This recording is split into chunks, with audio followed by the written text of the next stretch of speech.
part, we're looking at the sales letter. It's a very common letter you're going to use when you're in business.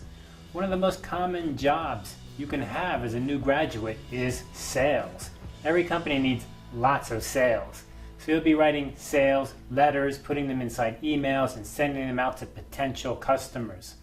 Of course, we need to remember what's the goal of a sales letter, and that is to get a customer, to obtain a customer's interest, maybe to buy now, but also maybe to buy later if they're interested.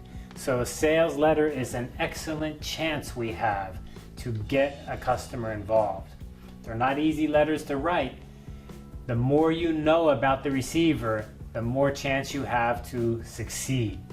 Let's take a look at what is involved in a sales letter. Usually a sales letter needs to focus on getting attention right away. And they do this by directly addressing the customer or the receiver. So if your company is fortunate enough to have a record or a list of previous customers, then you can write a letter to those previous customers and say, hey, we have a new product you will be interested in. That's a great way to get attention. You may also just have a list of information of potential customers, and you may use that to get their attention if you know something about them or you pay for information about them. In any case, a sales letter is a difficult one to write if you don't know anything about the receiver. So it's best to know something. So if you're doing business to business, it's especially important that you understand the other person's business, the receiver's business. And then you try to explain why is your product, why is your service good for their business. I know you, I know your business, I have a product, I have a service that's good for you, that's good for your business, that can help you succeed. That's the idea of a sales letter. Let me go off on a little bit of a tangent here and give you a little bit of a hint of the main kind of strategy a sales letter should undertake. And that is what I call the A, B, C, D rule of thumb.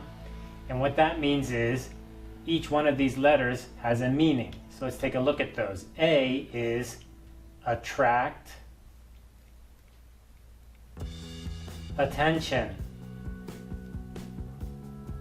Get attention. B means build interest. C means create desire. And D means define action. Okay, attract, build, create, and define. Sometimes these are a little bit hard for my students to understand, so let me just give you a quick example. Attract means get my attention. I see something and I'm like, oh, that's interesting. So if you're walking down the street and you see a big sign or you hear a loud sound or music, then that gets your attention. Build interest means tell me something that makes me interested, more and more interested. C is create desire, means I actually want to buy something. And D, define action, means tell me how to do it. So these three things are actually quite different, and they're each a stage along the process of making a sale. So first I get my focus, I get my attention, and that's the attention. Then I say, this is interesting, I understand this. That's B, building the interest. And then C is actually thinking that I might want to spend money on this because the money will give me a value back.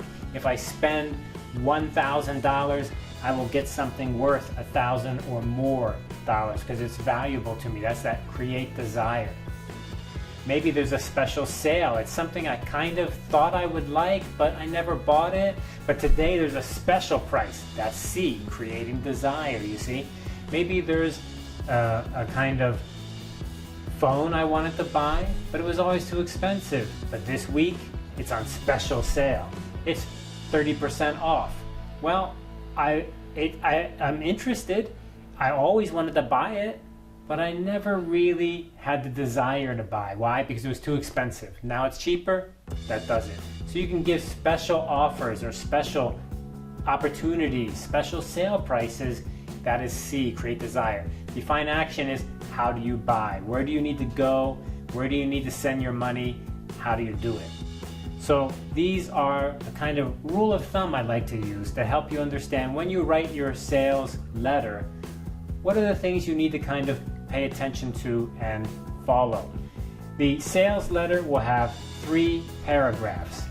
Each paragraph, of course, will focus on one thing. And I'm going to go over how they focus on the A, B, C, and D. So let's look at paragraph 1 first. Here's an example of paragraph 1. For paragraph 1, you need to begin strong. You need to really have a very clear beginning sentence. And here we can see this first sentence begins with a question. This is very common for a sales letter where they can ask, do you need something? Are you frustrated with something? Don't you want to do something better? Don't you want to look better? Don't you want to feel better? Don't you want to get your work done faster? So that kind of asking a question. So here they're selling a motorcycle. Is your new X100 sports motorcycle important to you? So here we know the customer because they bought this product before. And now we're trying to sell them another product related to that first product. So this kind of personalization, that is, you say something in the letter at the very beginning that makes me feel you know me, you know something about me, you know something about a product I bought previously. That's a great way to begin a sales letter. Let's look at the second example. I know you. That's a good example because you bought this magazine before. I know you as a reader of World Magazine. You are interested in learning about social developments taking place at an astonishing rate. So I'm saying something positive here about the receiver. You are a person who bought this product before, and I know that only smart people buy that kind of product. So you must be a smart person. And we have another product for smart people like you. So in the first paragraph, you really are using the A idea, that is, get attention, get my attention. What's the best way to get someone's attention? The best way to get someone's attention is, I know you. I know you. I know something about you. Now you have to be careful. You don't want to be creepy or weird and say I know too much about you. But I know something about you. Isn't that the way so much advertising today works? That you have some information about the people and you say, I know what you're interested in. So that's the way you open the sales letter, by getting attention. So I know you and I have something really special that you're going to like. I know you're going to like it.